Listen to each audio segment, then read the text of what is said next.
కావలిని నిందలేస్తూ కావలిలో రెండు వర్గాలుగా చీల్చి తైలాన్ని ప్రభుత్వానికి సంబంధించినటువంటి ఒక ఆస్తి ధ్వంసమైపోయినటువంటి దాంట్లో సంబంధం క్రియేట్ చేసి గత పాలకులు ఇబ్బంది పెట్టినటువంటి వైనాన్ని మీ అందరికీ తెలియజేయాలని, వైనాన్ని ఎలా కూర్చారు, ఎందుకు పోల్చాల్సి వచ్చిందో మీకు అందరికీ తెలియజేసే ఉద్దేశంతో మిమ్మల్ని ఆహ్వానించడం జరిగింది.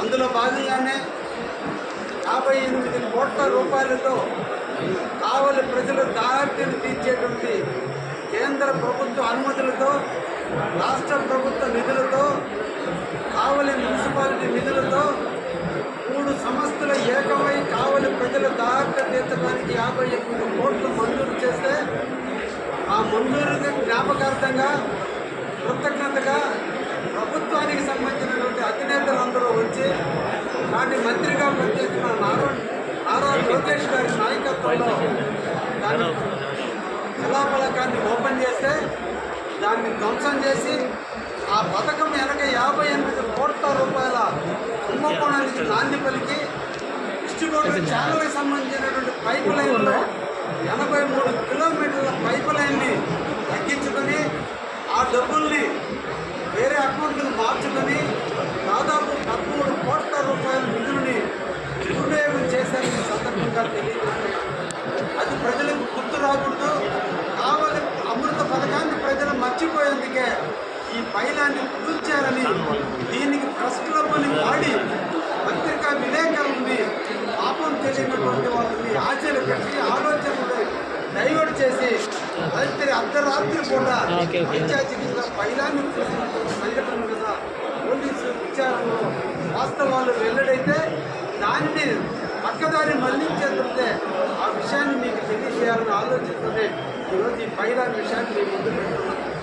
కావలి మున్సిపాలిటీకి దాదాపు 27 కోట్ల రూపాయల ఈరోజు నష్టం వాటిల్లింది.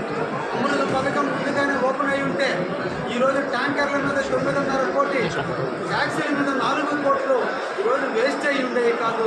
అదేవిధంగా 13 కోట్లు దుర్వినియోగం కాదు. ఈరోజు అప్పులు పాలైనటువంటి కావలి మున్సిపాలిటీ నెలకి 38 లక్షల రూపాయలు చెల్లించాల్సిన పరిస్థితి ఈరోజు ఉంది అంటే దీనికి గత పాలకులు చేసిన నిర్లక్ష్యం వల్ల, వాళ్ళ అవినీతి పరాకాష్ఠకు చేరినందువల్ల, వాళ్ళ అవినీతితో కావాలని మించినందువల్ల ఈరోజు మా ప్రజలు ఆర్తిని తీర్చుకోవడానికి కూడా ఇప్పుడు కూడా మా ఆడపడుతులు, మా అక్కలు, అదేవిధంగా మా తల్లులు రోడ్డెక్కి బిందెలతో ట్యాంకర్ల కోసం ఎదురు చూసే దుర్మార్గమైనటువంటి పరిస్థితికి దాపురించడానికి పరిణామం గత పాలకుల యొక్క నిర్లక్ష్యం. అదేవిధంగా ఈ సంవత్సరాల కాలంలో నేషనల్ హైవే పరంగా కావలి టౌన్ అభివృద్ధి చేయటం కానీ, వాళ్ళ బైపాస్ రోడ్డు నిర్మాణం ద్వారా కావచ్చు, కావలికి మధ్యలో ఉన్నటువంటి రైల్వే రోడ్డు ఉన్నందువల్ల ప్రజలకు అవసరకార్యాలు ఉన్నటువంటి గేట్ని మార్చేందుకు కానీ, ఆర్ఎన్బి రోడ్డు పరంగా కావచ్చు, మున్సిపాలిటీ పరంగా కావచ్చు, పంచాయతీరాజ్ పరంగా కావచ్చు, అన్ని రంగాలను అభివృద్ధి చేస్తూ ఇప్పటికే 288 కోట్ల రూపాయల నిధులతో ఈ రోజున కావలి అభివృద్ధి పదం వైపు పరిగెత్తుతుందని తెలియజేయడానికి చాలా ఆనందిస్తూ, రాబోయే కాలంలో 387 కోట్ల రూపాయల నిధుల కోసం కూడా ప్రభుత్వానికి నివేదికలు పంపించాం. ఇవన్నీ కూడా వచ్చినాడు కావలి కనకపట్నం కాబోతుంది, పారిశ్రామికంగా అభివృద్ధి చెందబోతుంది, దామారంలో ఎయిర్పోర్ట్ రాబోతుంది, కావలిలో బీపీసీఎల్ ఇండస్ట్రీ కూడా కావలికి రాబోతుంటే కావలి ప్రజల స్థితిగతులు ఏ విధంగా ఉంటాయో ఆ విధంగా డెవలప్ కాబోతున్నటువంటి కావలికి స్వాగతం పలుకుతూ ఈ 1 year కాలంలో నాకు సంతృప్తి నాకు ఎన్నింటి నుంచి నా కార్యకర్తలకి, నా సోదరులందరికీ కూడా పేరు పేరున ధన్యవాదాలు తెలియజేస్తూ జనసేన, బీజేపీ, తెలుగుదేశం నాయకత్వంలో ఈ రాష్ట్రంలో ఈ మంచి ప్రభుత్వం ఎప్పుడు పేద బడుగు బలహీన వర్గాల కోసం పనిచేస్తుందనే విషయాన్ని కూడా తెలియజేస్తూ వాళ్ళ మీద పూర్తి నన్ను గెలిపించిన కార్యకర్తలు ఉన్నారు, పొందవలేదు నాకు. కాబట్టి ఎవరినో ముద్దాడాల్సిన అవసరం ఈ పార్టీకి లేదు. అయితే వాళ్ళల్లో వాళ్ళ లొక్కలొక్కలు ఈ రోజున వాళ్ళు బయట పెట్టుకుంటున్నారు.